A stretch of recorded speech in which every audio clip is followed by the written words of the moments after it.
The blue glow from Laura's phone screen cast shadows across her face as she sat alone in the dark kitchen at 2:47 a.m. Her thumb hovered over the send button, trembling. On the screen was a video, 32 seconds, that would detonate her 12-year marriage like a bomb going off in slow motion. In the footage, her husband Mark stood in their backyard shed, his arms wrapped around a woman with auburn hair. They were laughing. Actually laughing. His hand cupped her face with a tenderness Laura hadn't seen in years, maybe ever. The timestamp read 11:43 p.m., just 3 hours ago, while Laura had been upstairs trying to fall asleep, telling herself the knot in her stomach was nothing. Her finger descended toward the screen. "Don't do it yet," she whispered to herself, pulling back. Think. Think. But thinking was dangerous. Thinking meant remembering Mark's face that morning at breakfast, so ordinary, so practiced. Thinking meant replaying every late night, work emergency over the past 6 months, every shower taken immediately upon coming home, every phone turned face down on the counter. Thinking meant feeling the full weight of how catastrophically stupid she'd been. Laura's hand shook harder. The video played again automatically, a cruel loop. Mark's smile in that shed was radiant, the smile of a man who thought he was getting away with something. The woman threw her head back, laughing at something he said, and he pulled her closer, spinning her slightly in what looked almost like a dance. Laura tasted blood. She'd been biting her lip without realizing it. Her social media account glowed on the screen, 847 friends and followers. Colleagues from the accounting firm, Mark's family, her family, their daughters' teachers, the neighborhood book club, everyone. The post was already written. When you think you know someone. When you think you're building a life together. When you think you're safe. Video speaks louder than words. One tap. That's all it would take. But first, she needed to understand how she'd gotten here. 6 months earlier, Laura Whitmore had never been the suspicious type. If anything, her sister Rachel always teased her for being too trusting, too accommodating, too willing to take people at face value. "You're like a golden retriever in human form," Rachel would say. It's honestly concerning. Maybe she was right. Laura had met Mark Whitmore at a corporate training seminar 14 years ago, both of them bored out of their minds in a windowless conference room learning about synergistic paradigm shifts. He'd passed her a note that said, "If I hear the word synergy one more time, I'm walking into traffic," and she'd laughed so hard she'd snorted, earning them both stern looks from the facilitator. That was Mark, funny, irreverent, capable of making tedious moments bearable. They'd married 2 years later in a small ceremony at a vineyard. Their daughter Emma had arrived 3 years after that, perfect and pink and screaming. Life had unfolded exactly as planned.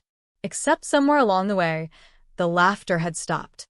It wasn't dramatic. There was no big fight, no obvious fracture point. It was more like watching a plant die slowly. You don't notice the daily withering until one day you look up and realize it's been brown for months. Mark worked late more often. He stopped asking about her day. Their conversations became transactional. "Did you pay the electric bill?" "Emma needs new cleats." "We're out of milk." The spark that had made her snort laugh in that conference room had dimmed to barely a flicker. But that was just marriage, wasn't it? Everyone said the passion faded. You built something deeper, something more meaningful than excitement. You built partnership, stability, a home. That's what Laura told herself when Mark started taking his phone everywhere, even to the bathroom. That's what she told herself when he suddenly became interested in going to the gym at 10 p.m. That's what she told herself when she caught a whiff of unfamiliar perfume on his jacket and he explained it away as the new scent the office building used in the lobby. "You're being paranoid," she told her reflection in the bathroom mirror. "This is what happens when you watch too many true crime documentaries." But then came the shed. The shed was Mark's domain, a converted workshop in their backyard where he claimed to be building furniture for Emma's room. Laura rarely went in there. It was his space, his project, and she respected that. Everyone needed something of their own. 3 weeks ago, she'd gone out to tell him dinner was ready and found the door locked.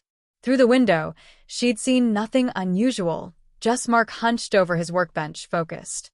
But when she knocked, There'd been a scrambling sound before he opened the door, slightly breathless, blocking her view of the interior. "Ready for dinner already?" he'd asked too brightly. Lost track of time. The next week it happened again. And again. Always the scrambling. Always the blocked doorway. Always that slightly manic brightness in his eyes. Then, last Tuesday, Laura had been taking out the recycling after dark when she saw it. Light coming from the shed window. Not the harsh fluorescent of the overhead bulb Mark usually used, but something softer, warmer. Almost intimate. She'd approached quietly, not consciously deciding to spy, but not announcing herself either. Through the window, she saw Mark standing close to someone, too close. A woman with auburn hair cascading down her back, wearing a green dress that looked nothing like something you'd wear to a workshop. Laura's heart had stuttered. She'd pressed herself against the side of the shed, hidden in shadow, trying to process what she was seeing. But the angle was wrong, the window too high. She could only catch glimpses, a hand touching Mark's shoulder, the way he leaned in, the unmistakable geometry of intimacy. She'd run back to the house, her mind spinning, and spent the rest of the night pretending to sleep while Mark snored beside her, oblivious or uncaring. That's when Laura had made her first mistake. She'd confided in someone. Dorothy Chen was 73 years old, lived alone in the house directly behind the Whitmores, and knew everything about everyone on Maple Street. She wasn't malicious about it. At least, that's what she told people. She was simply observant and community-minded. The fact that her observance involved high-powered binoculars and a network of security cameras that captured every angle of her property and, coincidentally, portions of her neighbors' properties, was just prudent home security. Laura had knocked on Dorothy's door the morning after seeing the light in the shed, desperate to talk to someone who wasn't Rachel, who would immediately tell her to hire a divorce attorney, or her mother, who would suggest couples therapy and remind Laura that marriage required sacrifice. Dorothy had welcomed her in with tea and sympathy, listening patiently as Laura poured out her suspicions in a trembling voice. "I feel crazy," Laura had said, cupping the warm mug. "Maybe I'm imagining things. Maybe it's innocent, and I'm destroying my marriage with paranoia." Dorothy had reached across the table and patted Laura's hand with her paper-thin skin. "Dear, trust is important. But so is truth. And sometimes the truth is uncomfortable. What do I do?" "You could ask him directly. And if he lies?" Dorothy had paused, weighing something. Then she'd stood and walked to her computer desk in the corner of her living room. "I'm going to show you something. Not because I'm a busybody, despite what certain people in this neighborhood think, but because I believe you deserve to know what's happening in your own home." She'd pulled up a folder on her computer labeled Backyard Cam, April. Laura's chest had tightened. "My cameras," Dorothy explained, "they pick up motion in my yard, but also, well, they catch the edge of your shed. Your backyard. I don't watch the footage usually. I just keep it for security purposes. But after what you told me, I checked the last few weeks." Laura had stood, moving to stand behind Dorothy's chair. On screen, Dorothy scrolled through dated files, each thumbnail showing a darkened image of her yard with the Whitmore's shed visible in the background. "There," Dorothy said, clicking on a file dated 3 days prior. 11:43 p.m. The video played. In grainy night vision green, Laura watched her husband exit the back door of their house, glance around, and walk to the shed. 30 seconds later, a figure emerged from the shadows near the fence, the woman with auburn hair. She'd climbed through a gap in the fence line that Mark must have loosened.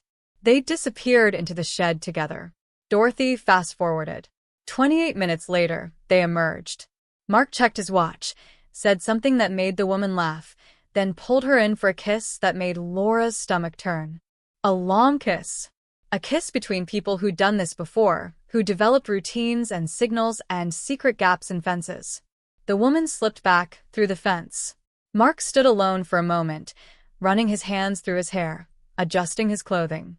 Then he'd walked back into the house, back to the bed where Laura had been lying awake, wondering if she was losing her mind.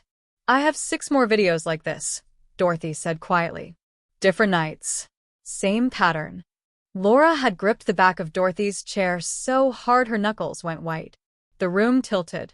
This was real. This wasn't paranoia or insecurity or suspicion. This was documented evidence that her marriage was a lie. "Can you?" Laura's voice cracked. "Can you send these to me?" Dorothy had turned in her chair, her expression grave. "I can. But Laura, what are you going to do with them?" "I don't know." "Whatever you decide," Dorothy said, "make sure it's what you really want." Exposing a man's secrets can feel powerful in the moment, but the aftermath, it's complicated. It's permanent. He destroyed our marriage. He deserves. I'm not defending him. I'm just saying that once you open this door, you can't close it. Think about Emma. Think about what comes next. Laura had taken the flash drive Dorothy offered, feeling its weight in her palm like a grenade. "I need time to think." "Of course, dear. Take all the time you need." But time was the enemy, because the longer Laura thought, the more the rage built. Laura became someone she didn't recognize. She'd always prided herself on being straightforward, honest, incapable of deception. But betrayal, she discovered, was a masterclass in transformation. She didn't confront Mark. Instead, she watched. She documented. She became intimately familiar with the patterns of his lies. Tuesday and Thursday nights. Emergency at the office. Actually, the shed, the woman, the gap in the fence. Saturday afternoons. Quick grocery run. Actually, a 2-hour gap where his car was parked at a coffee shop across town. She checked their credit card statements and found charges at restaurants they'd never gone to together, at a hotel in the next county, at a jewelry store where he certainly hadn't bought her anything. She hired a private investigator, a woman named Tessa Ramirez who'd been recommended by a coworker who'd gone through a messy divorce. Tessa was efficient and dispassionate, treating Laura's disintegrating marriage like any other assignment. "The other woman's name is Jenna Castillo," Tessa reported during their second meeting, sliding a folder across the coffee shop table. "She's a freelance graphic designer, 31 years old. She met your husband 7 months ago, when his company hired her to redesign their website. They've been careful, no public social media interaction, everything in cash or Venmo with vague descriptions. But they're not as smart as they think they are." Laura opened the folder. Photos of Mark and Jenna at a restaurant, heads close together. At a park, holding hands. Getting out of a car at that hotel, his hand on the small of her back in a gesture of casual intimacy that made Laura want to scream. "What do you want to do with this information?" Tessa asked. "I don't know yet. Most of my clients either use it for divorce proceedings or confrontation. Some just want to know the truth so they can decide whether to stay or go." "And what do most of them choose?" Tessa's smile was sad. "Most of them, they leave. But not all. Some try to rebuild. It depends on whether trust can be repaired." Laura looked at the photos spread across the table, the evidence of Mark's double life, his capacity for sustained deception. "Can it be repaired? That's above my pay grade. I just find the facts." But Laura already knew the answer. Every time Mark had looked her in the eye over the past 7 months and lied, he'd been making a choice. Every time he'd kissed Emma goodnight and then snuck out to his mistress, he'd been making a choice. Every time he'd let Laura doubt herself, question her instincts, feel crazy, he'd been choosing to destroy what they'd built together. No. Trust couldn't be repaired. It could only be avenged. Rachel came over on a Sunday afternoon while Mark was supposedly at Home Depot. They sat in Laura's kitchen, the folder of evidence spread between them like an autopsy report. "Jesus Christ," Rachel breathed, looking at a photo of Mark kissing Jenna outside the hotel. "What an absolute piece of shit." "Don't sugarcoat it," Laura said dryly. "Sorry." "What an absolute fucking piece of shit." Despite everything, Laura laughed, a short, bitter sound. "The worst part is how stupid I feel. All those signs. All those obvious, glaring signs, and I just let him explain them away." "He's a liar, Laura. Liars are good at lying. That's not on you. I should have trusted my gut. Maybe. But you trusted your husband. That's what you're supposed to do in a marriage." Rachel paused. "So what's the plan? Divorce?" Obviously divorce. But, Laura pulled out her phone and opened social media. I want everyone to know what he did. His family, his friends, his coworkers. I don't want him to control the narrative. I don't want him to play the victim or make me the crazy wife who left him for no reason. Rachel's eyes widened. You want to go public? Dorothy has video. I have photos. I have documentation. Why shouldn't people know the truth? Because it's nuclear, Laura. You post that, there's no taking it back. His career could be affected. Your privacy, Emma's privacy. He should have thought about that before he started fucking someone else in our backyard. Rachel sat back, studying her sister. Okay, I'm not saying don't do it. I'm saying be sure. Be absolutely sure that this is worth the cost. Because people will judge you too. They'll say you're vindictive, petty, that you should have handled it privately. Let them. And Emma? She's 11. Kids at school will find out. Their parents will gossip. That made Laura pause. Emma, sweet, sensitive Emma, who still believed her parents were happy, who still thought the world was fundamentally fair and good. How would this shatter her? But then Laura thought about the alternative, suffering in silence, letting Mark craft whatever story he wanted, teaching Emma that women should absorb betrayal with grace and privacy. What kind of lesson was that? I'll protect Emma, Laura said. I'll explain it to her first, in age-appropriate terms. But I won't hide the truth to protect a man who didn't protect us. Rachel nodded slowly. All right. Then let's make it count. Laura waited for the perfect moment. She'd learned patience from watching Mark, learned how deception required timing, preparation, commitment to the long game. She chose a Friday night. Mark had told her he was going out with colleagues, a retirement dinner for someone in his department. Laura had smiled, kissed him goodbye, told him to have fun. She'd even suggested he stay out late, enjoy himself. Mark had looked almost surprised by her cheerfulness. You sure? I could be home by midnight. Take your time. You work hard. You deserve a night out. He'd left at 7. At 7:45, Laura's phone buzzed with a notification from Dorothy. Motion in your backyard. Laura pulled up the live feed Dorothy had given her access to. There was Mark, right on schedule, entering the shed. 5 minutes later, Jenna appeared at the fence gap. Show time, Laura whispered. She'd spent the past week crafting the perfect post. Not angry or emotional, that would make her look unstable. Instead, calm and factual, almost clinical. She'd learned from her years in accounting that numbers and evidence spoke louder than accusations. The post read, After 12 years of marriage, I discovered my husband has been having an affair. For anyone wondering if your suspicions are justified, trust your instincts. For anyone thinking infidelity is a private matter, it stops being private when it happens in the shed of our shared home while I'm putting our daughter to bed.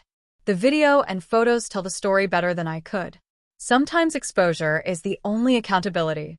Below it, she'd uploaded Dorothy's video, 32 seconds of Mark and Jenna's 11:43 p.m. encounter, edited to blur Jenna's face, not out of kindness, but to avoid legal issues. Then a photo slideshow. The restaurant, the hotel, the park. Receipts with dates. A timeline showing the correlation between Mark's work emergencies and his tracked phone location at Jenna's apartment. It was devastating. Professional. Irrefutable. Laura's finger hovered over post. Emma was at a sleepover. Rachel was on standby, ready to come over the moment Laura needed her. The divorce attorney's paperwork was already filed. Mark would be served Monday morning. This was it. The point of no return. She thought about Mark's face this morning at breakfast.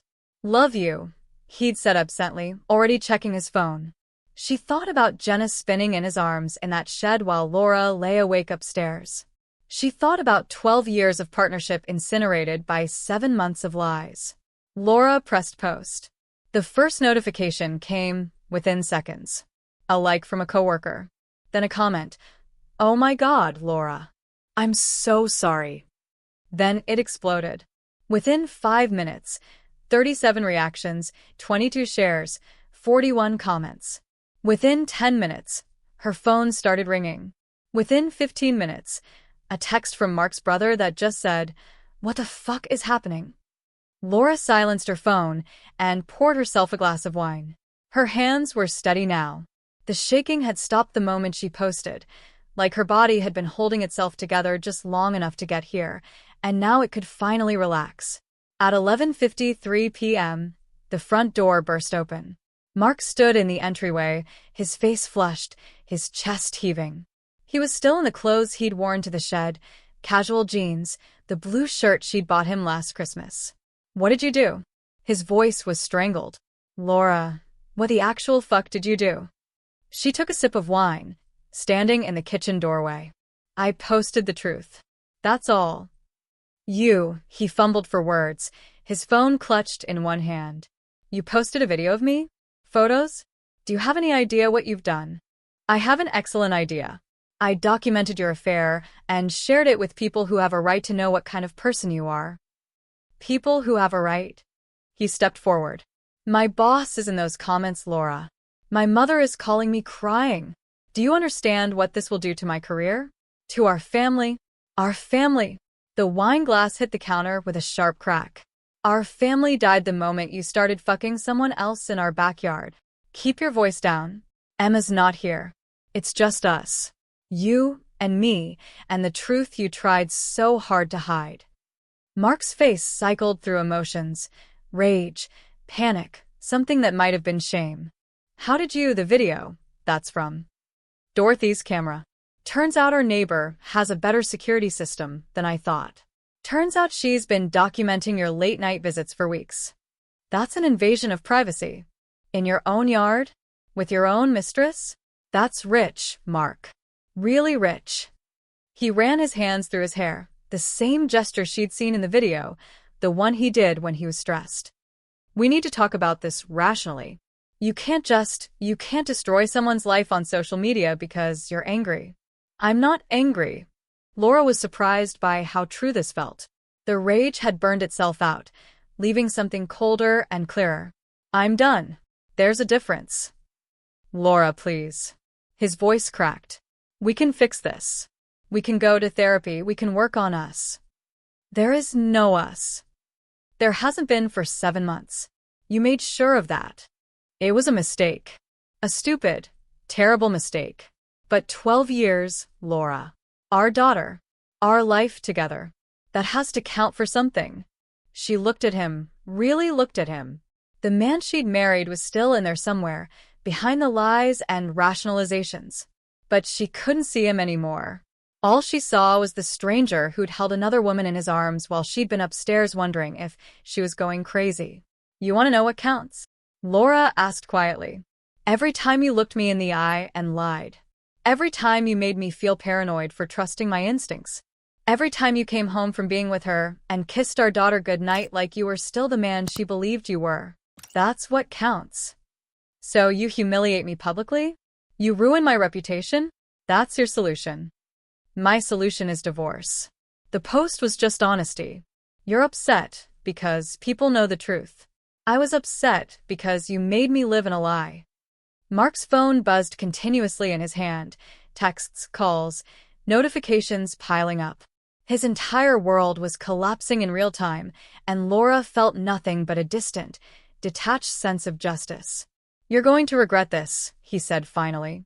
"When the anger fades and you see what you've done, the damage, the gossip, what this will do to Emma, you're going to regret it." "Maybe. But at least I'll regret the truth instead of living with a lie." He stared at her for a long moment, then turned and walked out. The door slammed hard enough to rattle the windows. Laura finished her wine in silence. 1 week later. The internet had a short attention span, but Maple Street did not. Laura's post had been shared 847 times, spawning think pieces about social media justice, privacy in the digital age, and the ethics of public shaming. Local parenting groups debated whether Laura had been brave or cruel.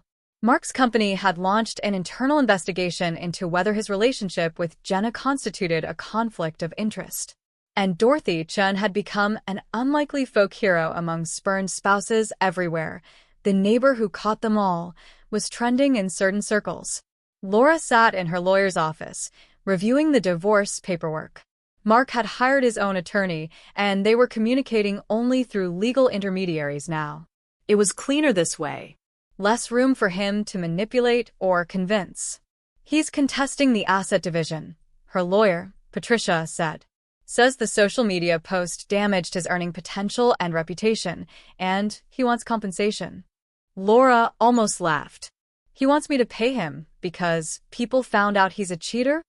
His argument is that you could have filed for divorce quietly. The public exposure was vindictive and unnecessary. Will that work? Patricia smiled grimly. Not likely. Infidelity is still grounds for fault-based divorce in this state, and nothing you posted was false. He doesn't have much leverage. Good. However, Patricia continued, you should prepare for Emma to be affected by this. Kids at school, other parents, people talk. Laura had already had that conversation with Emma, sitting on her daughter's bed last Saturday morning, explaining in careful terms that Daddy had broken their family's trust and that sometimes adults made terrible choices. Emma had cried, then gotten angry, then retreated into a confused silence that broke Laura's heart. Mom, why did he do it? Emma had asked finally. Didn't he love us? I think he did. In his way. But love isn't enough if you don't also choose to be honest and loyal. Did you have to post it online? That was the question, wasn't it? The one that would probably haunt Laura for years. I wanted people to know the truth, Laura had said. Not a version your dad controlled. The real truth. But now everyone's talking about us. I know. I'm sorry for that part. But I'm not sorry they know what he did. Emma had hugged her then, tightly, and Laura had felt the tremendous weight of being both destroyer and protector, the person who detonated their old life and was now responsible for building a new one from the rubble. 3 months later, summer arrived in bursts of heat and humidity. The social media storm had died down, replaced by new scandals and outrages. Laura's post was still there. She'd resisted calls to delete it, but it was buried now under the endless scroll of other people's crises. Laura stood in the kitchen making iced coffee when her phone rang. Dorothy, I'm calling to invite you to lunch, Dorothy announced without preamble. That Italian place downtown. Today at noon. Dorothy, I'm working. Take a break. You've earned it. There was something in her voice, a tone that suggested this wasn't really a request. Laura agreed.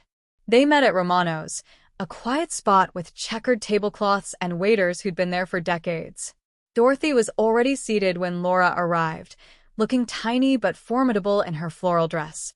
I'm leaving Maple Street, Dorothy said once they'd ordered. Moving to an assisted living community in Florida. My daughter's been pestering me for years, and I finally agreed. Laura felt a pang of loss. Dorothy, no. Who's going to keep watch over the neighborhood? Someone younger with better knees. Dorothy smiled. But I wanted to talk to you before I go. About what happened. About what I helped you do. You gave me information I deserve to have. I did. And I'd do it again. But Laura. Dorothy paused, choosing her words carefully. I've lived a long time. Long enough to see that revenge, even justified revenge, never feels quite as good as you think it will. It's satisfying in a moment, but the taste turns bitter eventually. Are you saying I shouldn't have posted it? I'm saying you should be honest with yourself about the cost. You hurt Mark, deservedly so. But you also hurt yourself and Emma, and even that girl Jenna, who probably didn't know he was married at first. Pain spreads like ripples in water. Laura looked down at her hands. Would you have done it differently? I don't know. When my husband cheated on me 40 years ago, there was no social media. I told our friends, sure. I made sure people knew. But the scale was different. Smaller. More containable. Dorothy reached across the table and squeezed Laura's hand. I'm not judging you, dear. I'm just asking you to make peace with all of it, the posting and the consequences both. I don't regret it. Maybe not now. But someday you might. And when that day comes, I want you to remember that you're still a good person. Good people can make choices that hurt others when they're in pain. That doesn't erase the goodness. They finished lunch with lighter conversation. Dorothy's plans in Florida, Emma's adjustment to the divorce, Laura's tentative steps toward dating again. As they hugged goodbye on the sidewalk, Dorothy whispered. Be kind to yourself. That's the only revenge that matters in the end. 6 months later. Laura's new apartment was smaller than the house on Maple Street, but it felt more like hers. She'd painted the walls a warm terracotta color that Mark would have hated. She'd bought mismatched furniture from thrift stores and estate sales. She'd hung art that made her happy rather than art that looked sophisticated. Emma adjusted slowly, but steadily.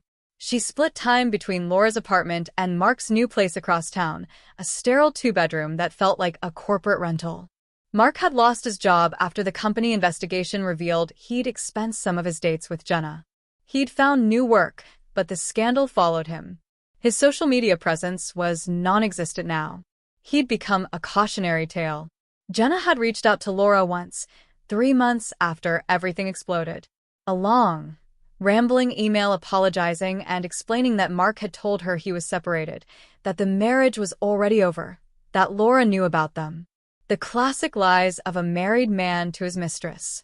Laura had read the email twice, felt a surge of complicated emotions, anger, pity, recognition of Jenna's own victimhood, and then deleted it. Some conversations didn't need to happen. She'd left the post up. People asked her occasionally if she regretted it, and her answer was always the same. I regret that it was necessary. I don't regret doing it. Because the truth was messy. The truth was that public exposure had felt powerful and vindicating and also somewhat hollow. The truth was that she'd destroyed Mark's ability to control the narrative, but she'd also tied herself to the role of scorned wife, in a way that followed her in professional settings and social situations. The truth was that Emma had suffered for it. Kids at school had been cruel, parents had gossiped, and no amount of justified rage made that easier to swallow. But the other truth was simpler. She'd been lied to, betrayed, and gaslit for 7 months. And when she'd finally discovered the full extent of Mark's deception, she'd chosen not to suffer in silence. She'd chosen to speak. Maybe that was vindictive. Maybe it was petty. Maybe it was exactly what he deserved. Probably it was all three. Laura stood on her small balcony as evening fell, watching the sunset paint the sky in shades of orange and pink. Her phone buzzed, a text from Rachel. Wine night tomorrow? I have gossip about Janet from book club that will absolutely murder you. Laura smiled and typed back. Absolutely. Your place or mine? Mine. I bought the good cheese. Inside the apartment, Emma was sprawled on the couch doing homework, earbuds in, completely absorbed in her own world. She looked more like her old self lately.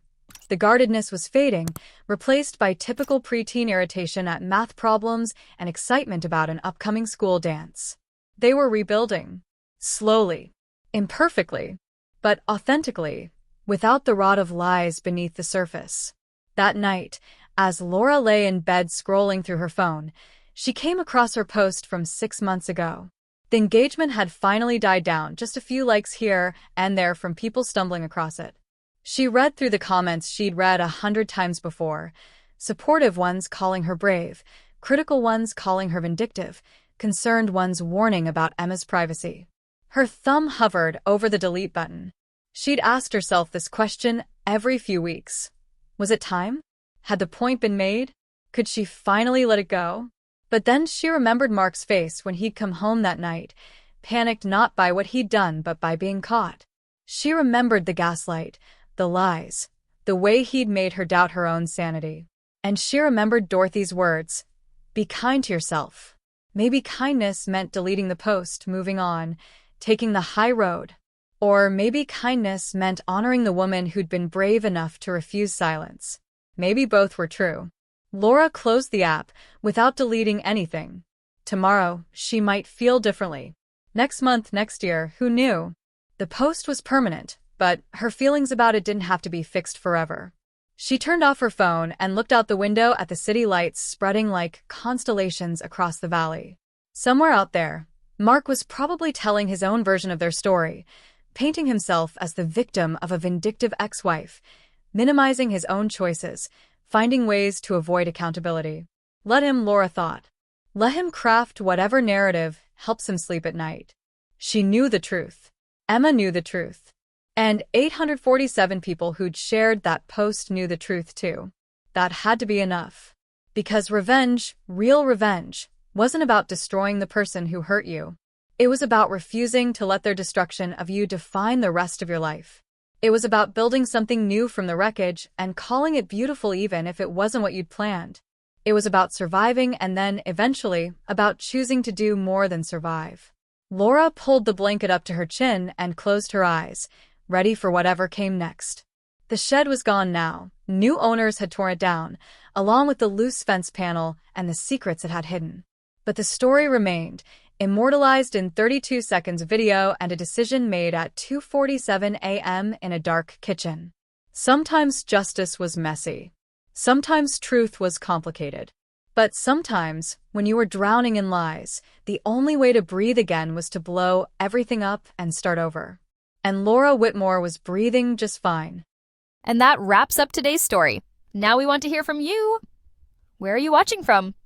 Drop your city or country in the comments, and let's see how far these stories reach. If this story moved you or gave you chills, give it a like, share, and subscribe for more powerful stories. One last thing, rate the story from 1 to 10 in the comments. Your feedback helps us bring you even better ones next time. Thanks for watching. We appreciate you being part of this storytelling journey.